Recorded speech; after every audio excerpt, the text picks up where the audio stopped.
Ahojte bádatelia, vitajte na tomto kanáli, kde rozbíjame paradigmu osvietenstva a odhaľujeme pravdy o našich predkoch, Slovanoch.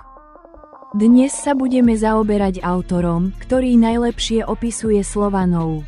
Pretože píše o svojom vlastnom národe a tým je Jordaens. Vo svojom diele Getika Jordaens opisuje mnohé národy, geografické priestory a rôzne epochy. Pričom zámerne používa mená Geti a Goty ako vzájomne zameniteľné. Začnime však od samotného začiatku a pozrime sa, kde sa skrýva klamstvo osvietenstva. A síce, prečo súčasná veda tvrdí, že Goty sú germánsky národ. Dnes budeme skúmať texty Jordaena tak, ako ich on napísal, preložené z latinčiny, bez interpretácií osvietenstva. Nasleduje citát z Getiky na samotnom ostrove Skanza, o ktorom je reč, hoci ho obýva mnoho rozličných národov, Ptolmejos predsa len uvádza 7 ich mien. Pre nadmerný chlad sa tam nikde nenachádza včelí roj. V severnej časti ostrova žije národ Adogitov. Nasleduje citát z Getiky, potom prichádza množstvo rozličných národov, Teusti, Vagoti, Bergioni, Halini, Liotidi, ktorých sídla sú všetky rozložené na jednej rovinatej a úrodnej zemi a preto sú často napádané vpádmi iných národov. Po nich nasledujú Ahelmili, Finajti, Ferviri, Gantigoti.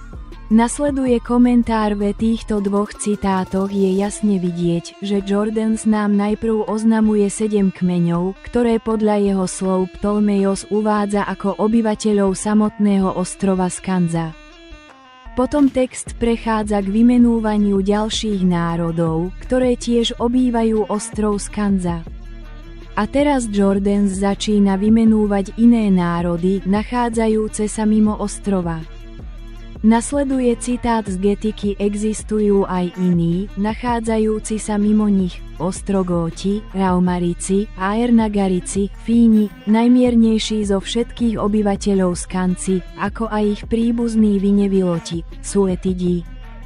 Známi medzi týmto národom ako telesne väčší než ostatní. Hoci aj Dáni, pochádzajúci z ich kmeňa, vytlačili Herulov z ich vlastných krajín, ktorí si medzi všetkými národmi Skandie nárokujú najväčšie meno pre svoju výnimočnú výšku. Medzi nimi sa nachádzajú aj Grani, Aoganzi, Eonixi, Teteli, Rudži, Arochy a Rani, všetky tieto národy, väčšie než Germáni tak telom, ako aj duchom, bojovali s divokou zúrivosťou šeliem. Nasleduje komentár, text sa jasne začína výrazom existujú aj iní, nachádzajúci sa mimo nich, čo ukazuje, že Jordaens už nehovorí o národoch obývajúcich samotný ostrov Skanza, ale o iných národoch nachádzajúcich sa mimo neho. Z toho vyplýva, že ďalej vymenované národy, Ostrogóti, Fíni, Dáni a ostatní, nie sú ostrovným obyvateľstvom, ale kontinentálnymi národmi, nachádzajúcimi sa za ostrovom. Ďalej Jordaens používa názov Skandia, ktorý neoznačuje ostrov, ale širšiu severnú krajinu. V getskom jazykovom kontexte koreň Skand nesie význam konca, hranice, medze. Tak, Skandia znamená krajinu na konci, severnú hranicu obývaného sveta, a nie konkrétny ostrov. Z toho vyplýva jasné rozlíšenie. Ostrov Skanza je ostrovom na konci sveta, kým Skandia je kontinentálna hraničná krajina, v ktorej žijú rôzne národy, medzi ktorými Jordaens uvádza aj gótske skupiny. Týmto spôsobom text Jordaena neopisuje germánsku vlasť, ale severnú hranicu sveta, rozdelenú na ostrovnú a kontinentálnu zónu. Pričom Góti sú zasadení práve do kontextu tohto krajného, hraničného sveta. Do tohto momentu Jordaens hovorí s plnou istotou a potvrdzujúcim tónom. Opisuje geografické polohy a národy tak, Ako ich považuje za ustálené a známe, bez použitia jazyka pochybnosti alebo sprostredkovania povestí. Práve preto má tento úryvok charakter opisu, a nie legendy alebo podania. Nasleduje citát z Getiky Z tohto ostrova Skanza, teda, akoby z akejsi dielne národov alebo skôr z lona kmeňov, sa spomína, že Góti kedysi vyšli so svojím kráľom menom Berik. A hneď ako zostúpili z lodí a vstúpili na pevninu, okamžite dali tomu miestu meno. Lebo sa dodnes, ako sa rozpráva, nazýva Goty Skanza. Odtiaľ potom, pokračujúc ďalej, dorazili do krajín Ulmerugov, ktorí v tom čase obývali brehy oceánu, rozložili svoj tábor a potom, čo vstúpili do boja, vyhnali ich z ich vlastných krajín. A takisto, keď už vtedy podmanili aj susedných Vandalov, pripočítali ich k svojim víťazstvám. A keď sa počet ľudu veľmi rozmnožil a už takmer 5. kráľ po Berigovi, Filimer, syn Gadaricha, vládol. Rozhodol sa odtiaľ vyviesť vojsko spolu s gótskými rodinami. Keď hľadal najvhodnejšie miesta a krajiny na osídlenie, dospel do krajín Skýtie, ktoré sa v ich jazyku nazývali Ojum. Nasleduje komentár v tomto úryvku. Jordanes už nehovorí potvrdzujúcim tónom geografického opisu, ale jasne prechádza k sprostredkovaniu rozprávania legendárneho charakteru. Používa výrazy ako spomína sa, že Góti kedysi vyšli a ako sa rozpráva, čím ukazuje, že zaznamenáva existenciu určitého podania, bez toho, aby sa s ním stotožňoval ako s ustáleným historickým faktom.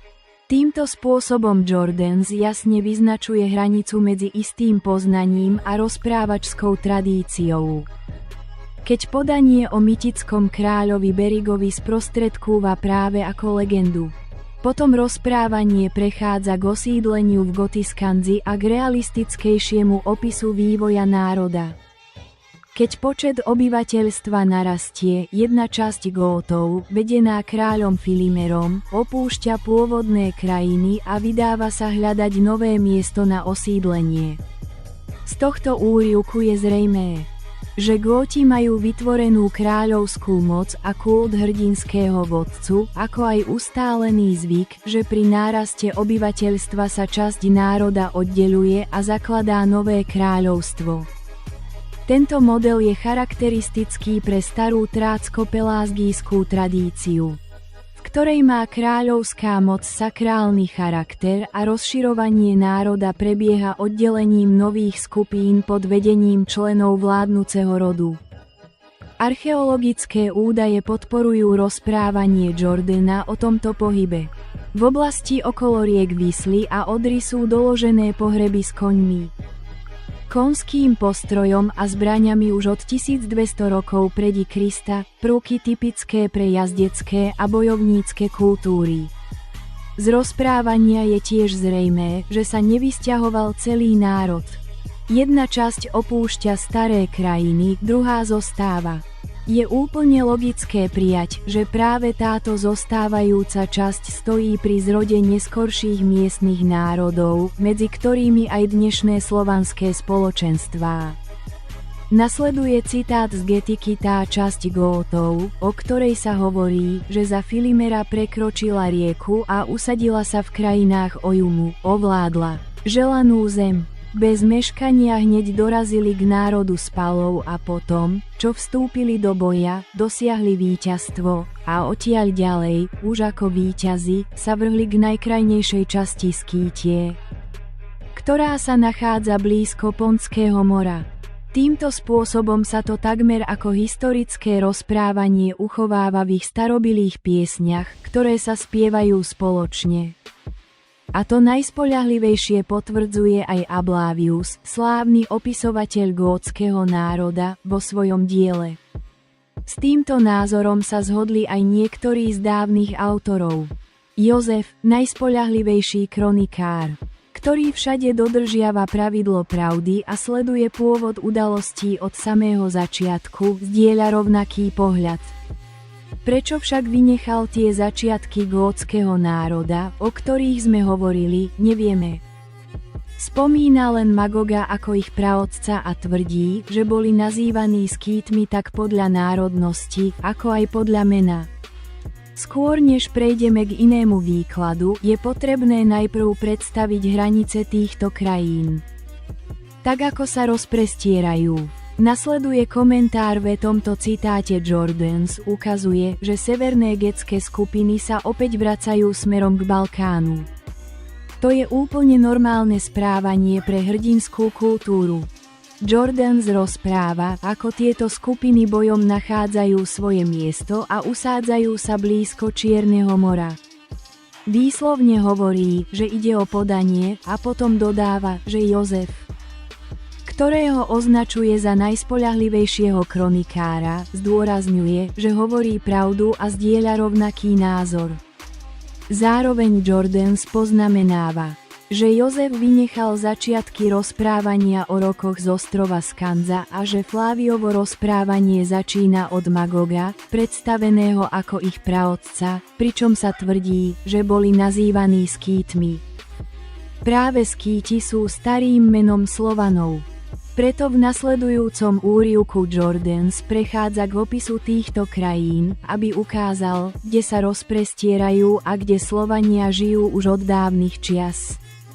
Nasleduje citát z Getiky. Skýtia naozaj hraničí s krajinou Germánie až po miesto, kde pramení rieka Ister, alebo kde sa rozširuje močiar nazývaný Mursísky, rozprestiera sa až k riekam Tiras, Danaster a Vagosola, ako aj k veľkému Danapru a k vrchu Tavor, nie tomu v Ázii, ale vlastnému, teda skýtskému, cez celý vstup do Meotidy a za Meotidu, cez úžiny Bosporu, až k pohoriu Kaukazu a rieke Arax, a potom, stáčajúc sa doľava za Kaspickým morom, v najkrajnejších oblastiach Ázie, obklopená Severným oceánom, najprv úzka ako huba, potom však veľmi široká a okrúhleho tvaru sa rozprestiera k Hunom, Albanom a Serom.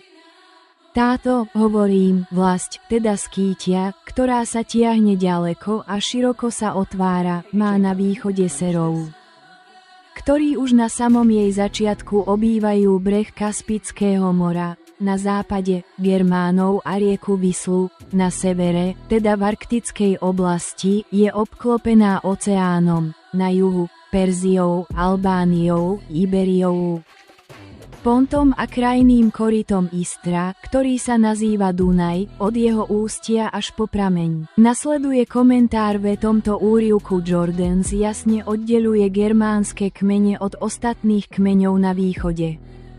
Potom Jordans podáva podrobný opis toho, kde žijú tieto skýtske kmene. Vykresľuje sa obrovský areál, ktorý sa rozprestiera od Germánie na západe až po najvýchodnejšie oblasti, siahajúce za Kaspické more. Práve toto rozsiahle územie Jordans nazýva svojou vlastou Skýtov. Týmto spôsobom sa kategoricky a opakovane oddeľuje od Germánov a jasne kladie skýtsky svet ako samostatný, nezávislý a omnoho širší kultúrno-geografický priestor. Nasleduje citát z Getiky. V strede tejto Skýtie sa nachádza miesto, ktoré oddeľuje Áziu a Európu jednu od druhej, práve Ripejské pohorie, ktoré rodí obrovskú rieku Tené, vlievajúcu sa do Meotidy. Obvod tohto močiaru je 144 000 krokov a nikde nie je hlbší než 8 lakťov. V tejto Skýtii je prvým národom, ktorý žije zo západu, národ Gepidov, obklopený veľkými a slávnymi riekami. Lebo Tisa tečie popri ich severnej a západnej strane, z juhu ich obklopuje samotný Veľký Dunaj. A z východu ich pretína Flutavzis, rýchla a výrivá rieka, ktorá sa prudko vlieva do tokov Istra. Vo vnútri nich sa nachádza Dácia, opevnená ako veniec s strmými Alpami, pri ich ľavom boku, ktorý sa obracia na sever, od prameňa rieky Visly cez obrovské priestory sídli mnohopočetný národ Venetov, ktorých mená, hoci sa dnes menia podľa rôznych rodov a miest, sa predsa najmä nazývajú Sklavini a Anti. Sklavini obývajú krajiny od mesta Novietiunum a jazera zvaného Mursíské až po Danaster a na severe až po Vislu, majú močiare a lesy namiesto miest. Anti, ktorí sú spomedzi nich najodvážnejší, sa rozprestierajú tam, kde Ponské more vytvára ohyb, od Danastra až po Danapr, pričom tieto rieky sú od seba vzdialené mnohými medzistaniami. Na pobreží oceánu, kde sa cez 3 ústia vody rieky Visly vlievajú do mora, žijú vidivari, zhromaždení z rôznych národov, po nich zaberajú to isté oceánske pobrežie Estovia, úplne mierumilovný rod ľudí. Južne od nich sa usádza najmocnejší národ Akacirov, ktorí nepoznajú poľnohospodárstvo a živia sa chovom dobytka a lovom. Nad nimi, nad Ponským morom, sa rozprestierajú krajiny Bulharov, ktoré zlá našich hriechov urobili príliš známymi. Odtiaľ ďalej Huni, ako najplodnejšie semeno medzi najmocnejšími národmi, splodili dvojakú zúrivosť kmeňov, lebo jedni sa nazývajú Alciagiri, druhí Saviri, ktorí však majú oddelené sídla. Alciagiri žijú pri Herson, odkiaľ obchodník, túžiaci po dobrách Ázie, dováža tovar. V lete obchádzajú roviny tam, kde pastviny lákajú ich stáda, a v zime sa vracajú k Ponskému moru. Hunugurovia sú zas známi tým, že od nich pochádza obchod s kožušinami lasíc. A odvaha týchto mužov vzbudzovala strach. Nasleduje komentár ve tomto úryvku nás Jordans opäť usmerňuje, kde sa nachádzajú krajiny Skýtov. Jasne ukazuje, že tieto krajiny sa rozprestierajú na oboch stranách Uralu, pričom samotný Ural prechádza stredom a slúži ako vnútorná os, nie ako krajná hranica. Potom Jordans podrobne vymenúva národy, ktoré žijú v Skýtii, skýtske národy, Gepidov, Dákov, Benetov, Sklavinov a Antov. Ďalej opisuje aj Vidivarov, Estov, Akacirov, Bulharov a Hunov. Ešte skôr spomenul aj najvýchodnejšie národy, Serov, ako východnú hranicu tohto sveta. Keď sa pozrieme na spôsob, akým Jordans opisuje sídla týchto kmeňov, je jasné, že ich územia sa často prekrývajú. Neexistujú tu prísne a nehybné hranice. Hranice sú pohyblivé a menia sa v rôznych etapách dejín. Ide o staré slovanské národy, opisované pod rôznymi menami v rôznych obdobiach, no patriace k tomu istému ľudskému a kultúrnemu celku. A tak, priatelia, v tejto prvej časti nášho výskumu o getike Jordana sme zistili, že samotný Jordans identifikuje svoj národ ako skýtsky národ, súčasť obrovského Skýtskeho mora. Videli sme, že medzi Gótmi existuje kráľovská moc, jazdecká kultúra a kult hrdinu. To je podnet k neustálemu pohybu a rozširovaniu. Keď národ narastie, jeho časť sa oddelí a založí nové kráľovstvo, model typický pre všetky skýtske kmene, dedičov trácko-pelágijskej tradície, v ktorej sú kráľovská moc a kult hrdinu základnými prvkami. V nasledujúcej časti budeme pokračovať v našom výskume o getike a uvidíme, ako Jordans dôsledne udržiava svoju tézu, že Góti nie sú germánskym národom, ale súčasťou veľkého skýtskeho spoločenstva. Ďakujeme vám, priatelia, že sledujete toto video. Prihláste sa na odber kanála a zanechajte svoj názor v komentároch.